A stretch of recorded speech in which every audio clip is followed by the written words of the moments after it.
Jeff Hathhorn, Odyssey Sports Director. Jeff, how you doing today? Morning, guys. Good. Jeff, Ray Fittipaldo reports that George Pickens has been late to a couple of practices, or I don't think he wrote practices, but he's been late to work a couple of times.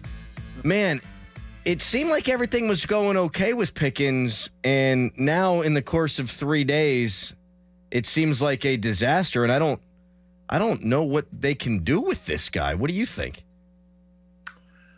You know, a 7-catch, 140-yard game would kind of cure everything along with a win. I don't think it's as bad as, like, everybody just hates the guy and can't stand the guy. I think there is some conflicts. Obviously, he was pouting during the game last week, and that's an issue.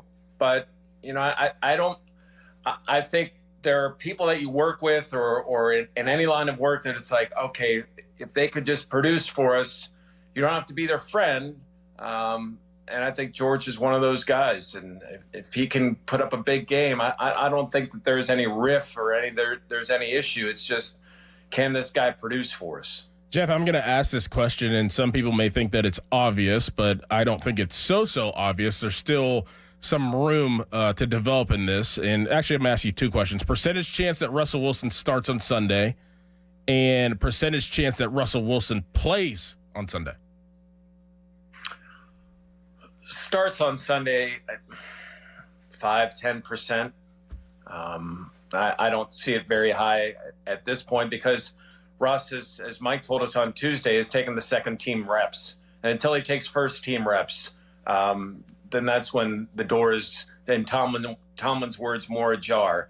Man, I think it would have to be pretty extreme. I would say maybe 20% chance that he would play, but I think Russ would have to be, Justin would have to be really bad. Now, if it's a bad game and they were to lose again in Las Vegas, I think obviously the Jets that percentage skyrockets for that game against the Jets.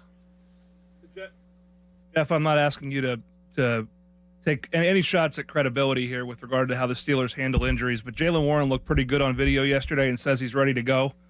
What's the deal with him? And seems to be a little bit of a trend because Wilson seemed to indicate that he was good to go too earlier in the year.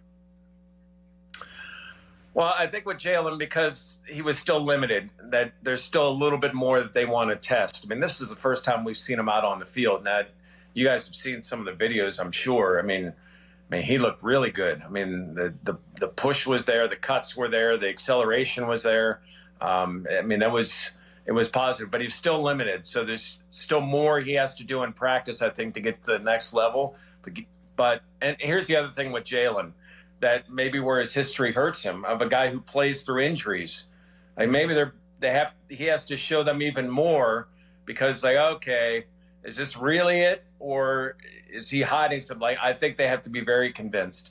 Today will be a big day for him. If he can get into a full practice, I think there's an opportunity on Sunday. But first opportunity back where he really pushed it. Let's see how the recovery goes.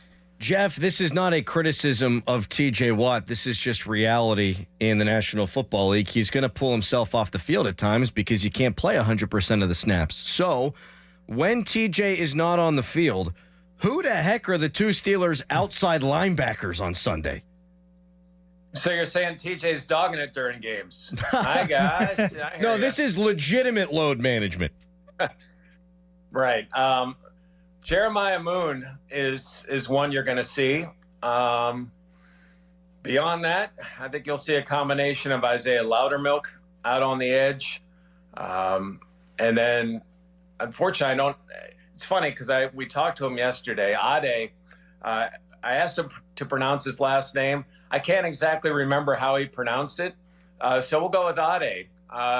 Number 48 is how you'll know him on the football field.